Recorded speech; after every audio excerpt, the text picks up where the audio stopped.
In this video, I am going to show you how to fix the issue of your Tesla door not opening from the outside, whether it's the passenger door or rear door.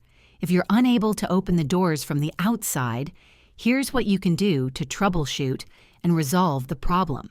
Start by ensuring your Tesla is unlocked. Check that the vehicle is powered on and that you've pressed the unlock button on your key fob, mobile app, or touchscreen. If the car is locked, the exterior door handles won't respond. Next, try unlocking the car again using the app or touchscreen and attempt to open the door from the outside. If the issue persists, inspect the exterior door handle mechanism. For Model S and Model X, ensure the retractable handles are extending properly. If they're stuck, gently push or wiggle the handle while pressing the unlock button to help release it.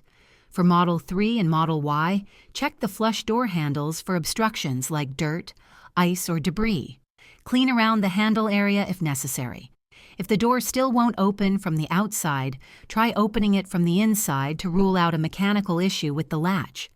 If the interior handle works but the exterior doesn't, there may be a problem with the exterior handle sensor or motor. Another step is to reset the car's systems by holding down both scroll wheels on the steering wheel for 10 to 15 seconds to restart the touchscreen and control systems. After the reset, attempt to unlock and open the door again. If none of these steps work, there may be an issue with the door's sensors, wiring, or latch mechanism. In this case, contact Tesla service or schedule a service appointment to diagnose and repair the problem. If this video helped you fix your Tesla door not opening from the outside issue, please hit the like button and subscribe to the channel for more tips. Thanks for watching, and I'll see you in the next one.